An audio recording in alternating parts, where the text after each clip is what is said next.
Bonjour, j'avais envie de vous parler des constellations familiales systémiques naturelles aujourd'hui. En quoi c'est un outil qui est absolument génial quelle est la différence aussi qu'il y a dans cet outil par rapport aux autres constellations? Eh bien, déjà, il faut savoir que les constellations ne sont pas réglementées. Autrement dit, n'importe qui peut faire des constellations, que la personne soit thérapeute ou pas, qu'elle soit dans l'accompagnement ou pas des personnes.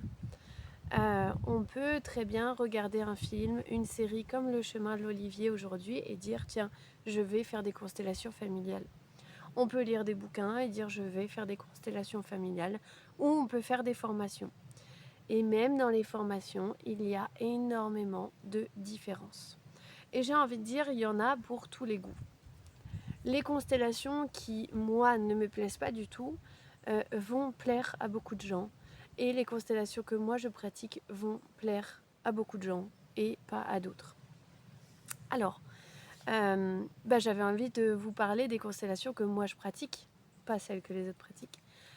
Pourquoi? Parce que pour que vous puissiez en fonction de vos valeurs, en fonction de ce que vous avez envie de vivre, savoir et juger si ça peut vous correspondre ou pas. Alors, dans les constellations en systémie naturelle, il est très important donc de respecter un certain cadre. C'est un cadre éthique, un cadre de non-jugement bien évidemment, mais ça vous allez le retrouver normalement partout, un cadre de respect du consentement. Autrement dit, on ne va pas toucher quelqu'un sans lui demander son accord. Et si c'est un oui, c'est un oui. Si c'est un non, c'est un non. Autrement dit, si tu es en train de représenter euh, la mère du constellé, donc la personne qui va poser sa demande, et que tu as envie de poser la main sur l'épaule, en fait, tu vas demander l'autorisation. Est-ce que je peux j'ai envie de te toucher sur l'épaule là avec ma main, est-ce que je peux te toucher ou pas? Et peut-être que le constellé va dire non, non, moi je suis fâchée, je veux pas que tu me touches. Et ça se respecte.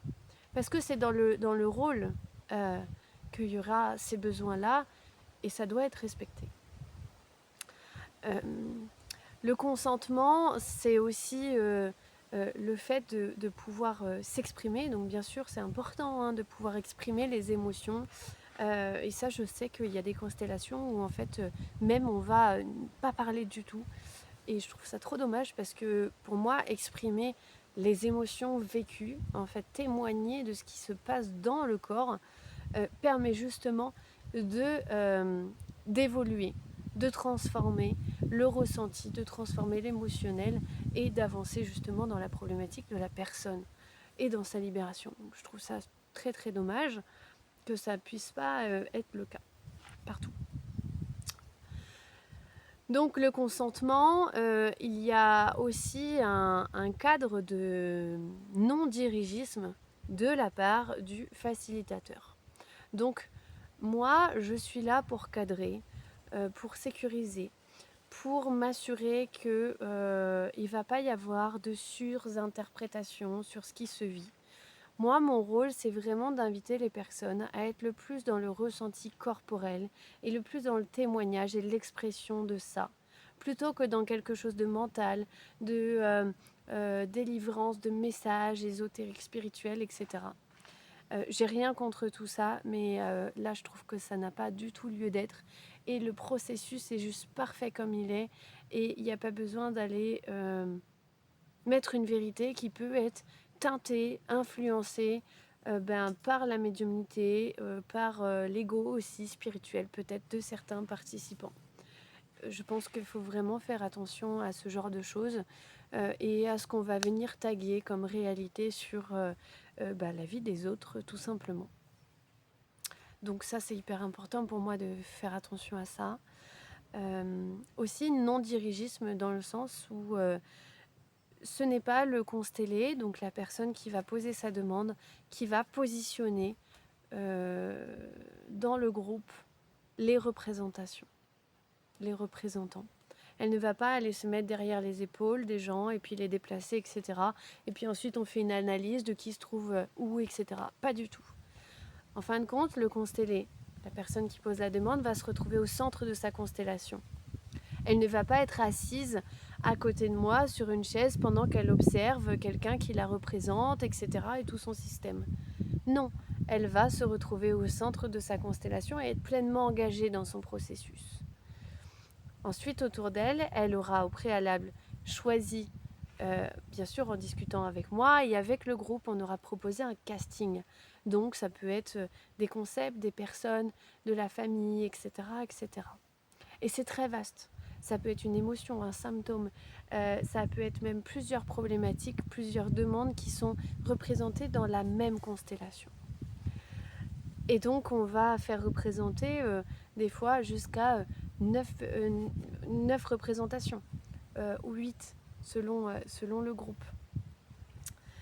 Et chaque personne qui représente va être pleinement connectée dans son corps à ce qu'elle ressent. Donc c'est vraiment l'énergie qui t'embarque dans un rôle. Et en fait, l'idée, c'est vraiment de laisser le plus possible de place à ce ressenti corporel. Et donc, si j'ai envie de m'allonger parce que je me sens complètement groggy, je me sens, ou si j'ai envie de me mettre en boule parce que j'ai peur, et c'est ok. En fait, moi, je suis là pour autoriser tous ces processus-là et ces envies, ces besoins corporels. Et donc le constellé, lui, va pouvoir rentrer en communication, en rencontre des différentes facettes de sa systémie. Mais aussi la particularité, et ça je trouve ça formidable et magique, parce que dans la systémie naturelle, les représentants vont aussi, donc ça va être, on appelle ça à multiples foyers, les représentants vont aller se rencontrer les uns les autres. Donc on peut avoir la mère et le père qui communiquent, etc. Et on ne sait pas du tout ce qui se dit. Pourtant, il se dit des choses, il se libère des choses, etc. Il peut y avoir en même temps l'enfant intérieur qui est à terre, et puis la grand-mère qui va aller voir l'enfant intérieur. Et le constellé ne saura pas toujours ce qui se passe. Et pendant ce temps-là, le constellé va aussi faire des choses en fonction de ses ressentis. Et le tout, c'est d'aller s'engager dans la constellation et aller à la rencontre. Et ce qui est hyper intéressant dans cette façon de faire, dans cet art de faire des constellations, c'est que moi, en tant que facilitatrice, je ne suis absolument pas là pour contrôler et dire « toi, tu vas dire ça, toi, tu vas faire ci, etc. » Sauf à certains moments où il peut être intéressant de proposer quelques phrases symboliques pour désintriquer. Voilà.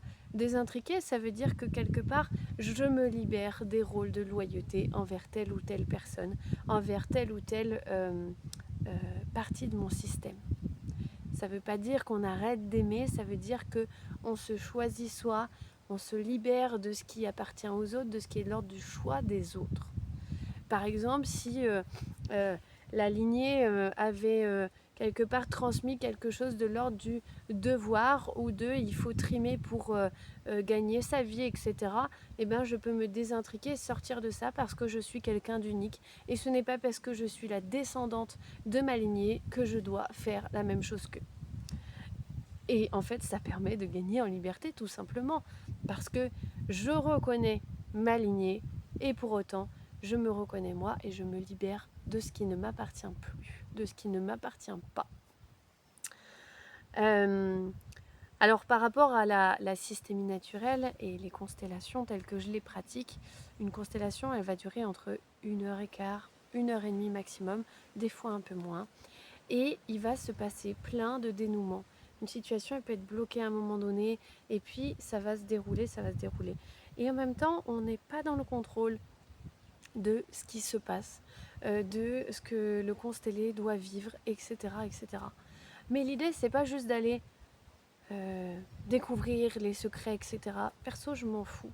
Découvrir les secrets, est-ce que ça peut être de la médiumnité des personnes, etc., que ces choses-là sont révélées, ou est-ce la vérité? Perso, je préfère pas prendre le risque d'aller mettre une vérité qui n'en serait pas une. D'autant que le représentant, lui, il peut teinter de sa propre histoire, etc. Par contre, ce que je sais vrai, c'est que le corps, lui, il ne ment jamais. Donc un ressenti qui est exprimé, c'est juste en fait.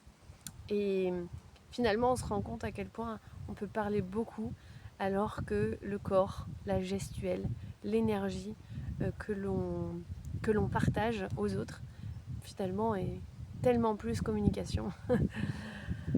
Qu'est-ce que je pourrais vous dire d'autre par rapport à ça?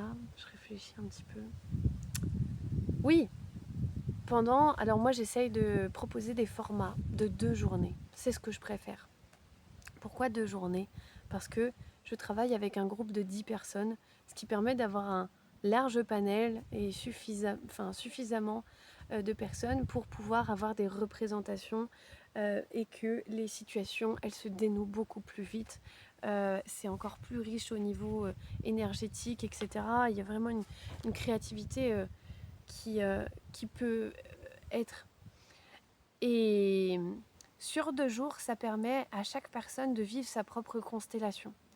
Et à toutes les autres, pendant ce temps-là, de représenter quelque chose pour quelqu'un. Donc c'est à la fois, tu te mets sur chaque séance, chaque constellation au service de quelqu'un, mais aussi au service du groupe et au service de toi-même. Je peux te dire que quand tu sors de 2 jours de constellation au systémie naturel, t'es lessivé. C'est comme si tu avais fait plusieurs séances de thérapie individuelle. Donc vraiment, c'est un outil qui est formidable. Je ne dénigre absolument pas la thérapie individuelle, je la pratique aussi auprès de mes clients. Et en même temps, je trouve que le groupe, c'est vraiment se faire un cadeau. Et aussi quand tu n'as pas forcément envie de t'engager dans une thérapie, ou même si tu l'es, eh ben, ça permet vraiment d'aller donner un espace dans ta vie à une transformation énorme. Il y a des gens qui vont attendre des mois avant de refaire des constellations après, parce que ça a été tellement intense et ça a bougé les lignes sur longtemps en fait pour eux. Ça a continué de travailler très longtemps, que du coup ils n'ont pas envie de faire ça très souvent. Et d'autres, comme moi par exemple, je peux faire ça, je pourrais faire ça tous les week-ends parce que ça me pose pas de problème d'évoluer, de transformer. Voilà, moi je suis accro à ça. J'estime qu'en tant que praticienne et en tant que thérapeute, je me dois de me libérer le plus possible pour éviter de transmettre aux gens ou de projeter sur les gens ma propre réalité qui serait teintée de blessures, etc., ou de traumatisme ou quoi que ce soit.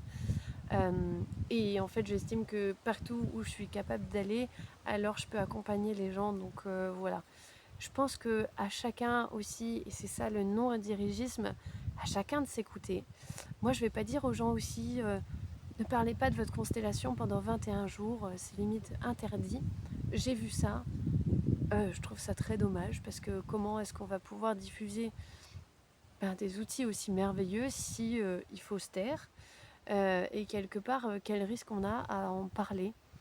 Alors souvent on dit peut-être pas en parler le soir même ou en parler qu'à des gens à qui on sent qu'il y a une écoute bienveillante pour entendre le témoignage de notre vécu. Et bien sûr, la seule demande que moi j'ai, c'est auprès des participants, en fait, c'est de garder l'anonymat. On peut raconter ce qui nous a touché, etc. Mais en fait, on ne va pas donner de prénom. On ne va pas donner des indices qui vont faire qu'on va pouvoir savoir qui est la personne, etc. Mais bien sûr, on peut partager. En fait, pour moi, c'est juste la vie. Et il n'y a aucun problème à aller en parler. Je pense que chacun est libre, chacun est discernant et chacun est adulte et a ses propres ressentis pour savoir s'il veut garder pour lui ou s'il y a quelques personnes à qui il a envie de partager. Voilà.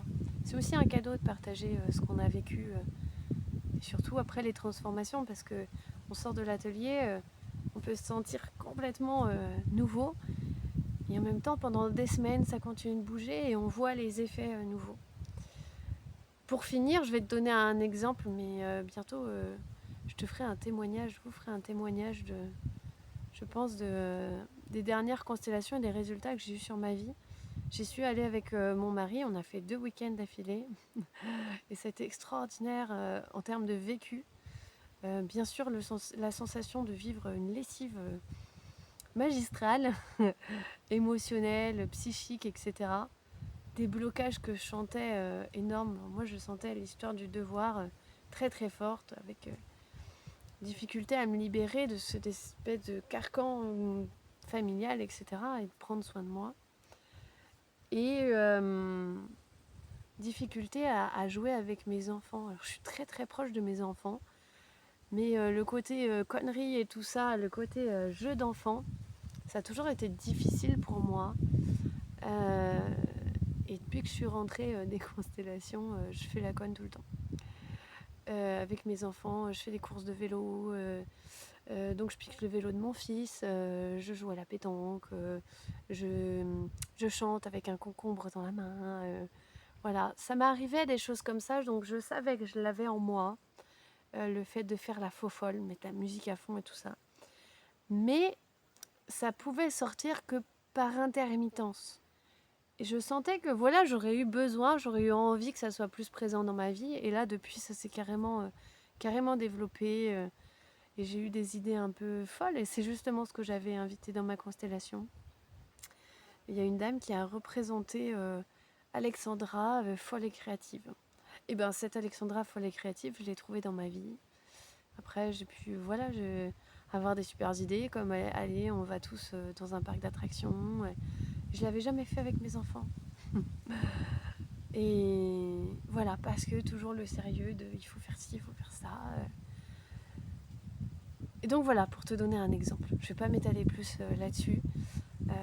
Ça fera l'objet sans doute d'une vidéo parce que les résultats sont au-delà de ce qu'on peut imaginer. Et voilà. Je te laisse là-dessus, je vous laisse là-dessus. Et puis je vous dis à bientôt pour une prochaine vidéo.